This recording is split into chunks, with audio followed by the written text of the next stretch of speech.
여러분 안녕하세요. 파란TV의 정예재입니다. 오늘은 지난 시간에 이어 후원 방문 판매에 관한 세 번째 이야기, 즉 옴니트리션 기준과 옴니트리션 회사에 관해 살펴보겠습니다. 먼저 옴니트리션 기준에 관해 다시 한번 간단히 설명드릴게요. 옴니트리션 기준이란 미국 연방통상위원회가 정한 합법적인 다단계 판매와 불법 피라미드를 구분하는 기준입니다. 미국은 회사가 판매한 제품 가운데 판매원을 거쳐서 최종 소비자에게 판매된 비율이 50%를 넘으면 합법적인 다단계 판매로 보고 있습니다. 이 기준이 바로 옴니트리션 기준입니다. 우리 방문 판매 등에 관한 법률은 다단계 판매에는 옴니트리션 기준을 적용하지 않고 있습니다. 다만 후원 방문 판매에 한해 예외적으로 옴니트리션 기준을 활용할 수 있는 제도를 마련해 주었습니다. 우리 방판법은 최종 소비자 판매 비중을 100분의 70 이상으로 미국보다 강화하는 대신에 이 요건을 갖춘 후원 방문 판매 업체에 대하여는 3개 조항의 적용을 면제해주고 있습니다. 그 첫 번째가 후원수당 지급 상한 규정, 두 번째가 소비자 피해보상 보험 계약 등 체결 의무 규정, 세 번째가 개별 제품 가격 상한 규정입니다. 이런 회사의 경우 판매원의 사재기로 인한 부작용 가능성이 작다고 본 것입니다. 즉, 우리 법은 옴니트리션 기준을 합법과 불법을 구분하는 기준이 아니라 후원 방문 판매에 적용되는 엄격한 규제를 일부 면제하는 기준으로 적용하고 있는 것입니다. 이러한 제도가 마련된 것은 2012년 개정 방판법에서부터인데요. 법 개정 이후 실제로 많은 회사들이 후원 방문 판매 업체로 등록하고 최종 소비자 판매 비중 70%를 갖추어 3대 제한을 면제받고 있습니다.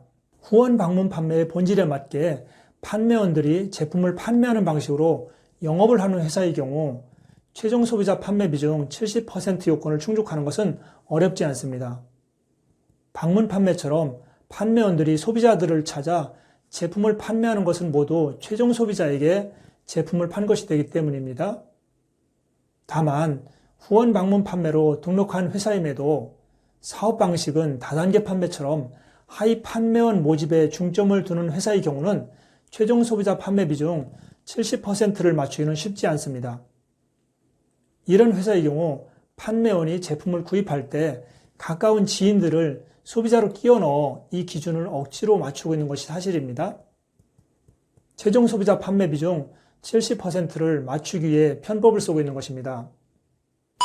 도표에서 보시는 것처럼 후원 방문 판매 상위 20개 회사의 경우 대부분이 최종 소비자 판매 비중 70% 요건을 충족하고 있습니다. 100%에 가까운 회사들도 다수 있음을 확인할 수 있고요. 한편 최종 소비자 판매 비중 70%를 넘긴 회사 중에는 자신들은 옴니트리션 회사라고 주장하면서 수당을 60%까지 줄 수 있다고 홍보하는 경우가 있습니다. 법적으로는 문제가 없는 주장입니다. 70% 요건을 갖추면 수당 지급 한도에 제한이 없기 때문이죠. 그러나 70% 요건을 갖춘 상위 20개 회사들이 2019년에 실제로 지급한 수당 지급률을 보면 제일 많이 준 회사가 49%를 넘지 못하고 있습니다. 이들 회사의 다수는 오히려 다단계 판매 회사들의 수당 지급률 평균인 34%에 훨씬 못 미치는 수당을 지급하고 있음을 확인할 수 있습니다. 상위 20개 회사 중에서 수당 지급률 34%를 넘긴 회사는 6개 회사에 불과합니다. 소비자 판매 비중 70% 요건을 갖추면 판매원들에게 더 많은 수당을 줄 수 있다지만 실제로는 회사가 엄격한 규제를 피해가기 위한 용도로 더 많이 활용하고 있다는 것을 알 수 있습니다. 이제 옴니트리션 회사라고 주장하는 대표적인 두 회사에 대한 공정거래위원회 자료를 살펴보겠습니다.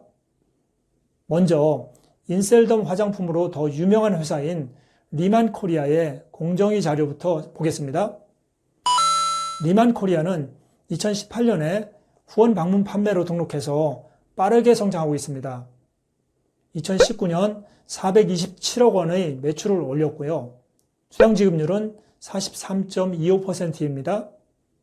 판매원 1인당 매출액은 259만 원입니다. 등록된 판매원은 16,500명이고 이 가운데 수당을 받은 판매원은 7,600명으로 등록 판매원의 46% 정도가 수당을 받았네요. 다른 후원 방판 회사에 비하면 크게 낮은 편입니다. 실질적 판매원들로 구성되는 후원 방문 판매의 특성상 90%가 넘는 판매원들이 수당을 받는 회사가 많거든요. 한편 상위 1% 사업자들의 평균 연봉은 1,480만 원이고요. 상위 1에서 6% 사업자들의 평균 연봉은 900만 원 정도입니다. 수당의 상위 6% 편중률은 24%로 낮은 편입니다. 후원 방문 판매에서 대부분의 판매원들이 자신과 직하위 판매원들의 매출 실적만을 가지고 수당을 받기 때문에 수당의 상위 편중률이 다단계 판매보다 크게 낮은 것이 당연합니다. 리만 코리아의 경우 1인당 매출액과 수당의 상위 편중률이 매우 낮다 보니 상위 판매원들의 평균 수당도 낮을 수밖에 없습니다. 2019년 한 해 동안 연봉으로 5천만 원 이상을 받은 판매원은 전혀 없네요. 3천만 원에서 5천만 원 사이의 연봉을 받은 판매원이 2명 있을 뿐입니다. 리만 코리아에서 실질적으로 돈이 되는 판매원이 거의 없다는 것을 알 수 있습니다. 이번에는 에코이단이라는 브랜드로 건강기능식품 등을 판매하는 월드라인의 공정거래위원회 자료입니다. 2018년에 후원 방문 판매 업체로 등록했고요. 2019년 매출은 2018년보다 감소해서 연간 총 매출액이 6억 원 정도로 매우 작습니다. 수당 지급률은 56%로 높은 편이고요.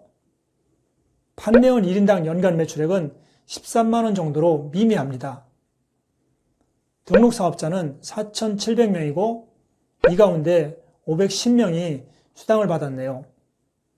등록 판매원 가운데 10% 정도가 수당을 받은 것으로 후원 방문 판매 업체라고 믿기 어려울 정도로 아주 낮은 비율입니다. 상위 1% 사업자의 평균 연봉은 2,400만 원이고요. 상위 1에서 6% 사업자의 평균 연봉은 380만 원 정도입니다.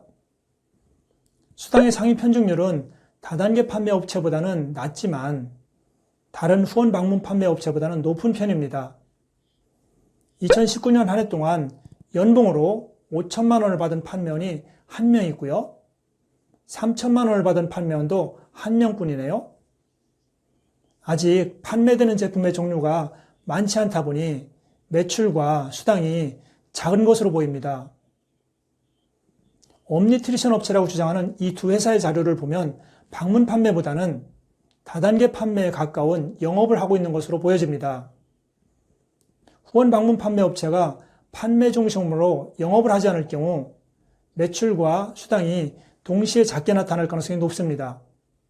수당이 본인과 직하위 판매원의 매출에만 의존하기 때문입니다.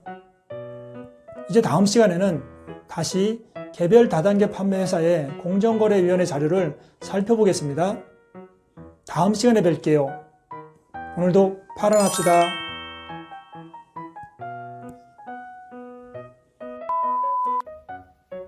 또 하라고 구독과 좋아요, 알림, 댓글 됐습니까?